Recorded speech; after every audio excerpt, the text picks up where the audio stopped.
Welcome back, everybody, to another shop update. I think we're going to jump right into it with Mr. Mark Hopkins and have him talk about the archtop bookcase. Hey everyone, progress this week on the Chris Fitch designed archtop bookcase. There it is in the plans. I'm not sure where I was last week when you checked in. I think I was in the process of building a form for the actual archtop. So yeah, I think backtracking, I had the main carcass built, and then I was in the process of making this form. So this is the form that's needed to form the archtop. So this is MDF, and the pieces that we did the arch with are 2 layers of 3/8 inch bendy ply. So to start that process, what I did is I had 2 layers, 2 rectangle pieces. In between them, they were both epoxied. The mating parts were both epoxied. We call the process like wetting, which is essentially primering. The first part, then I thickened up the mixture. Then I basically had a V-notch trowel that I troweled over on both parts, because what we want to happen with this archtop is, once it's formed, to stay rigid. So that's why I went with epoxy rather than using yellow glue. Not to say that yellow glue wouldn't do the same, but I wanted to do epoxy because I know for a fact once that's all set up and the thickness of the epoxy, it's going to dry solid, and then once it's all off the band clamps, it's not going to have much spring. So once that was all, once the sheets were on there, it was band clamped around this, left overnight, and then once I released the band clamps, there was barely any spring, so it basically formed the right diameter of this box. So once that was all done, trimmed it up, put the veneer on the inside first, and then did some notches on here that fit over the tongues. Did that on the table saw, and then I had to, because the 3/8 plywood wasn't quite 3/8, I think it's more 5/16. The thickness of this wasn't quite the thickness of the sides, so I had to go ahead and put another layer of veneer on the top, which you're not going to see anyway, so I just did it rough. The next step was to actually glue it on top of onto the box. Again, with epoxy resin in the groove on the tongue, both sides, then held it down with some green tape. Once that's set up, put the back in, which was glued and nailed. So now I'm at the critical stage of the funnest part of the project, which is to put a piece of veneer that's going to go all the way over the top in one continuous piece, which is a 12-inch piece of veneer, as you've got seen laid out here. So this is going to require everyone in the shop to tackle this project, so a little bit nervous, but I think we'll get it in the end. So that's my next step, which we'll be doing after this Facebook Live. So check in next week and it should be all wrapped up. I've got a question. I'll be the Q&A for the people on Facebook right now. So the form that you used to create the arch for the top of that, did you cut your 2 panel pieces the same width as this, or were they oversized and then you trimmed them up later? Good question. Yeah, they were oversized by about 1/2 inch, because the thickness of this here, the width is the exact width of the sides. So I made my pieces 1/2 inch hanging over. So once all the glue is squeezed out on both sides, I've got a little bit of overhang. I need to trim that up. So went over to my jointer. It's kind of a weird kind of process. It's rotating it through the jointer to clean up one edge. Now I've got a nice clean edge. I can run the other edge through the table saw, which is, again, it's kind of rotating it through the blade. It's kind of a weird deal, but it works out pretty well. What was the most interesting part was trying to put a rabbet on the back edge that holds the back panel. So this is pretty easy to do, a rabbet on the straight pieces. That's just on the dado saw. So how I tackled this rabbet on the back here was just using a rabbiting bit on the router table, which is this guy. So trying to keep that in place, because I've only got a narrow edge, did it in a couple of passes, kind of rotating it through the blade. Had to have some blocks clamped to the exterior of this to stop it from tilting.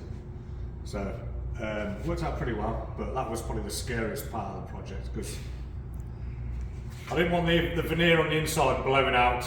Doesn't matter about the exterior because that's going to be covered anyway. So, but luckily it worked out pretty good. So no tear out, no screw ups, because I really didn't want to tackle this whole glue up again. So I'm happy with it so far. So next step is the big 12-foot long piece of veneer. So that you're going to have to help me with as well, Becky. So the only people left in the building here. It's a nice silhouette, so yeah, I look forward to seeing that next week. Any more questions? Probably close to the finish. No.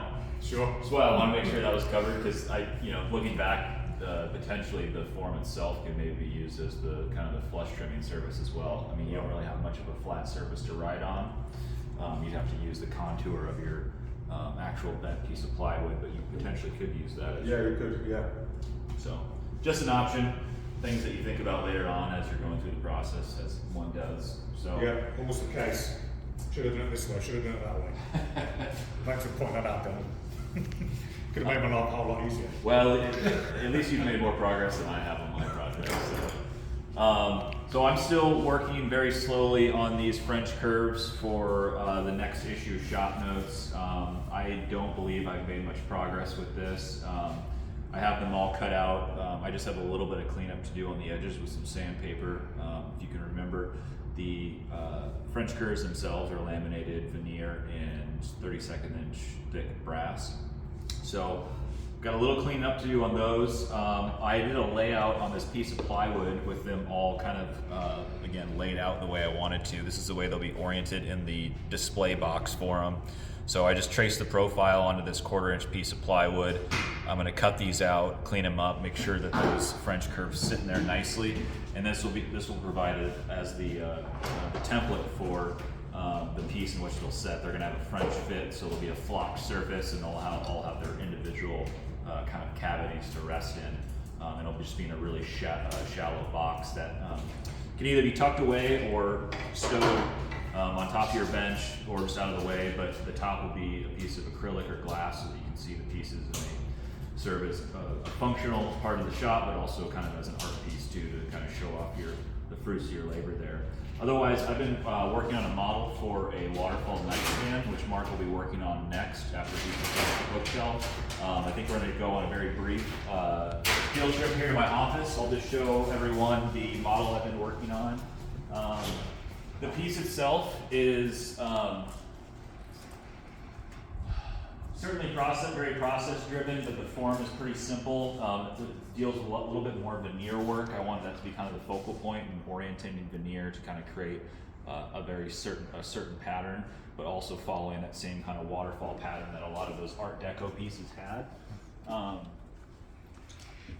see here. Let me pull. All right.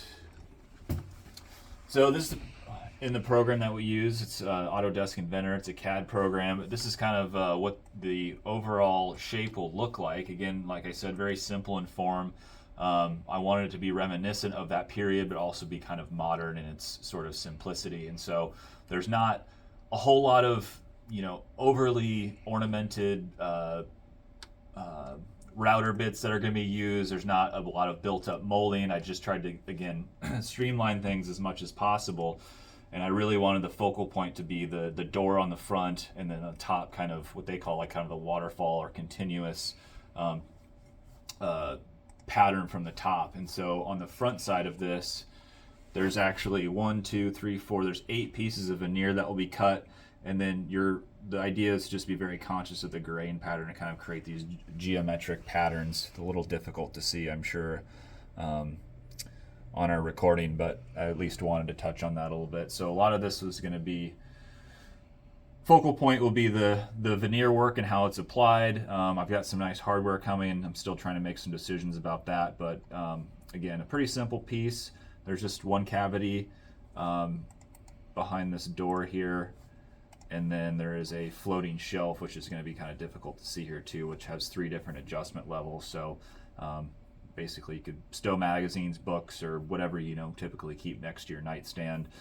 Kept the top flat, so phone, book, whatever you keep next to your table. But construction on this is, I'm going to go ahead and use all solid wood walnut construction, with the exception of the door and this top